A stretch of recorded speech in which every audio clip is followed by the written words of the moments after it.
If you look at the days between January 1st, 1900 all the way to December 31st, 1999, there is about 36,525 days. Between so many days that makes up 100 years, a lot of interesting things have happened. But one of those days literally changed the world forever. June 6th, 1944.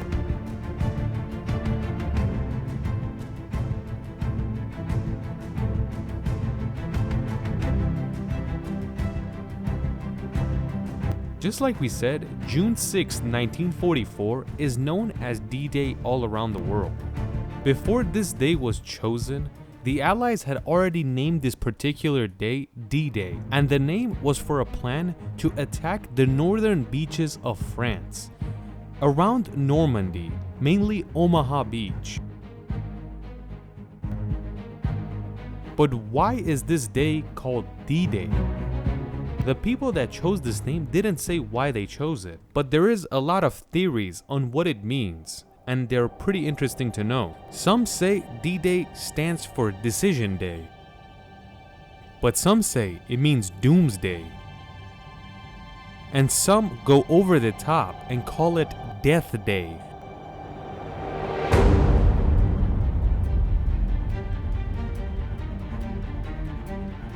At this time, Nazi Germany has taken over the entirety of France, especially the northern part, and the Allies realize if they want to win this world, they have to get northern France back, and if they don't, they will lose. Day in and night out, they've been planning this decision on how to attack the northern part of France, so they can finally make the Germans to retreat back on the Western Front. A lot of historians believe the most important Western battle was D-Day. When the Allies were planning D-Day, you could say they had more doubt than confidence, and they were extremely nervous. They were confident, but they knew it was not going to come easy, and they are going to lose a lot of men. The main people in charge of this day was the US and Britain, and you could say Britain was much more nervous than the Americans. And it's interesting to know, before this attack happened, the Field Marshal of the British Army named Alan Brooke said this might be the biggest embarrassment in British history if it goes wrong.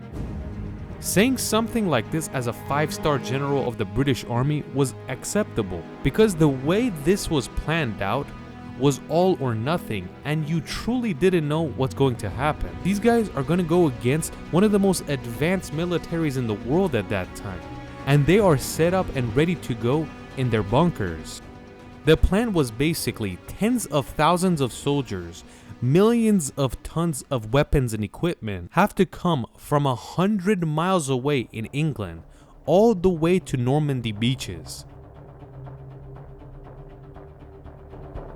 If you're familiar with the English Channel, the waterway between France and England, you'll know that it's extremely violent water, and it's no easy feat to get through this with all that equipment and men. But this wasn't that big of a worry. Their biggest worry was that the Germans cannot know which beach they want to attack. The most important one was that the Germans should not know which beach they're landing at. If the Germans knew which beach they want to land on, the defense would have been very easy. Just bring all the weapons to that beach and defend it. So it was the most important thing, that nobody can know where we're going. Before D-Day came around, the Allies did a lot of important things. Like, for example, they had a lot of bombers fly over Germany and destroy any road or bridge that goes towards northern France. And that means if they ever were to land in any of these northern beaches, it would be very hard for the Germans to send troops that way. When the roads and bridges were attacked in France, the Germans knew that the attack is coming, and they're gonna come from the north side, but they didn't know where. They just know they're gonna pass the English Channel one way or another.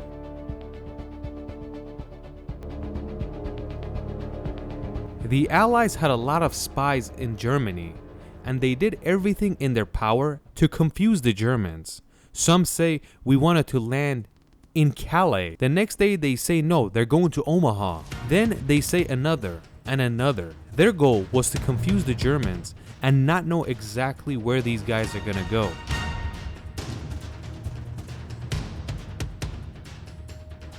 The Allies wanted to confuse the Germans even further. They created dummy airplanes, tanks, and boats and put them next to the English Channel. So if the German spy planes flew over this area, they would think that the British and the Allies are coming from this way towards northern France. So when they saw these dummy weapons in Dover, England, they thought they're going to attack Calais. So the Germans specifically choose Calais to protect the hardest. In this battle that was taking place, Germany was not the only enemy to the Allies, but Mother Nature was another enemy. The plan was for 23,000 paratroopers to jump out in the sky of France on that day.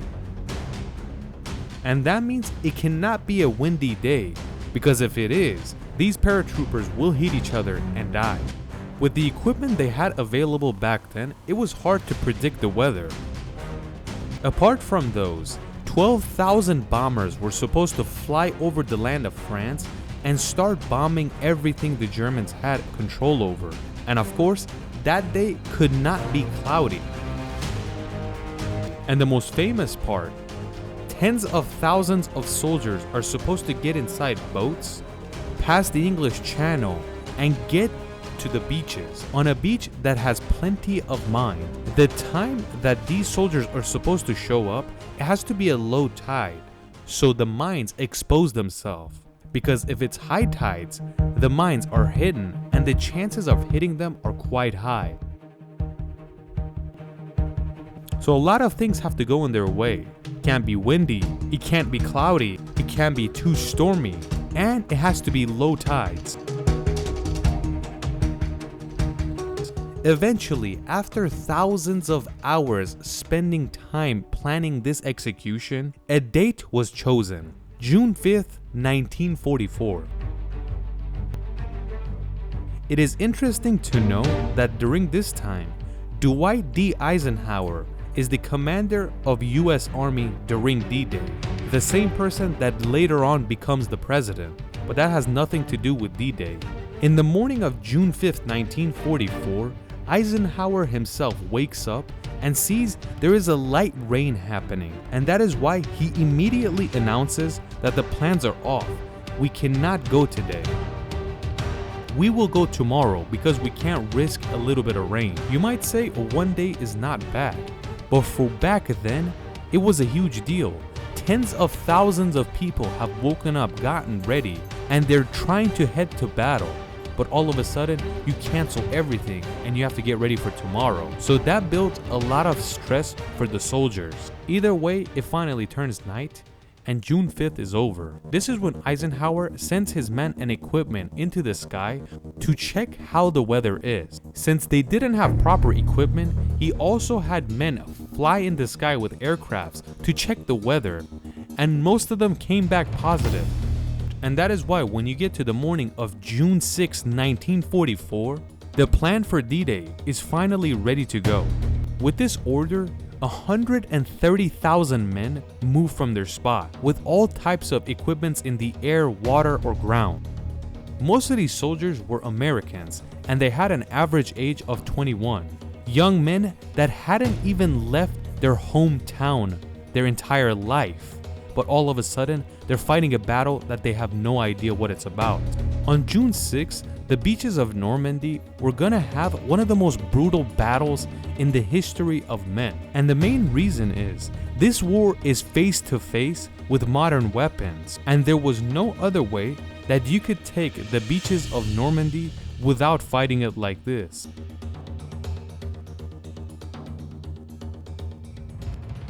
The Germans were already in their bunkers with their machine guns, and when the Allies showed up, they would rapid fire spray them. And the Allies had only one option: to continue moving forward so you can take over the bunkers. If you've seen the movie Saving Private Ryan, it's an extremely long movie but the first part of it is D-Day.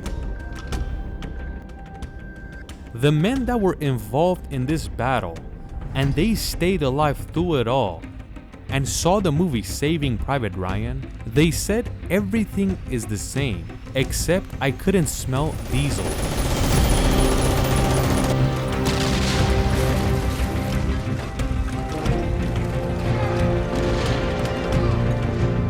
Out of the 130,000 men that were involved, 5,000 of them were killed in action.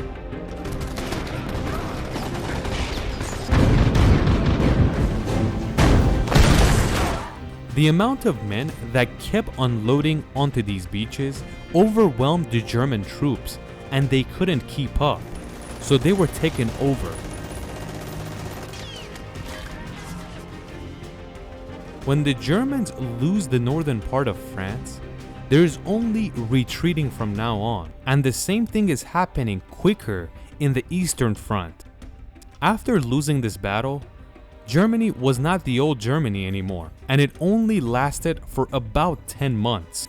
And that's because the Allies were pushing hard from east and west. And eventually, on April 20th, 1945, the Allies take over Berlin,